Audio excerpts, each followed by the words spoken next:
So, what's up mga boy kulot? Nag-grave tayo ng palabok, kaya nagbabad ako niya ng pasta niya. Tapos nagprito na rin ako yung taba niya. Bumili lang ako sa palengke. Yan. Siyempre, tino-toasted natin yan para crunchy pag kinain.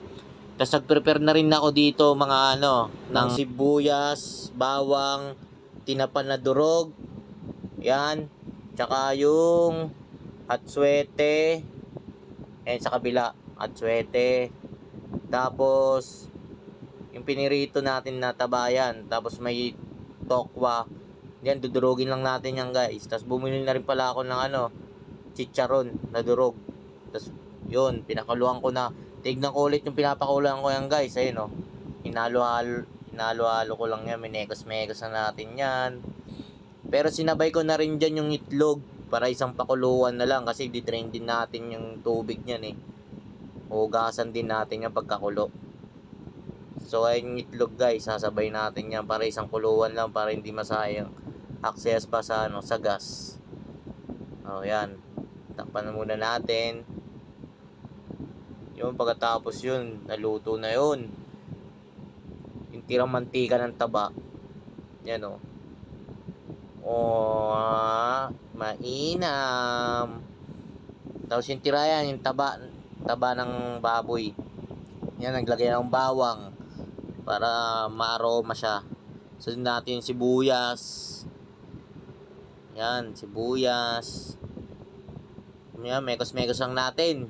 Tapos sunod natin yung tinapa. Yan, side dapat para walang tapon talaga. Yan, mekos-mekos lang natin yan, gar. Yan, sinunod ko na kagad yung yung durog na tofu. O kung tawagin natin ay tawag dito, tokwa. Ano, mekos-mekos lang yan iinsan ko. Ako gagawa niyan kaso nakayalam yung isa eh. Sabi niya daw, patry niya daw eh. Yan. Eh, syempre, mabait tayo. Sige, ikaw na gumawa. Sabi ko sa kanya. Minekos-mekos niya, no. Syempre, yung taba ng baboy, yung mantika, lagyan pa natin yan. Sayang yan eh. Para may lasa. Tapos ayan, yung atswete, nilagay na natin din yung atswete. Wow, sarap, 'di ba? Grave na kaagad ako yan. Titignan ko yung pangalan, parang gusto ko nang tirahin yan eh. Mga katropa eh, oh. Lagyan natin ng asin. Yan, asin. 2 scoop ng asin yan. Yan, hinalo-halo lang. Siyempre, pakalamero yung isa. Walang magawa. Diba? Yan, hinalo-halo yan. Tas tubig.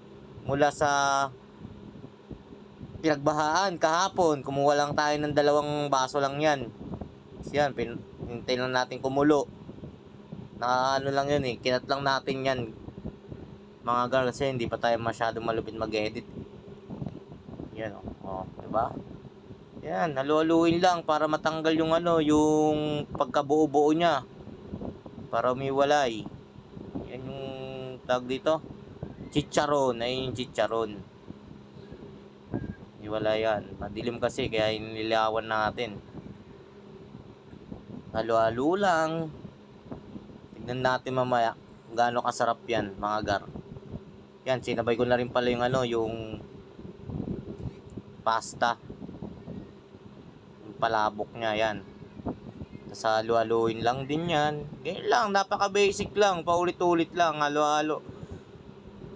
Saglit lang naman din maluto to mga gar, kasi malakas din yung apoy. 24 hours later. Eto na yung gar, eto na yun.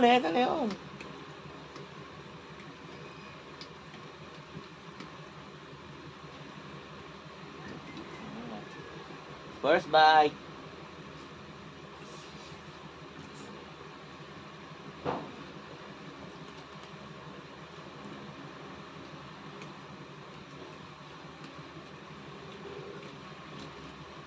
Lami.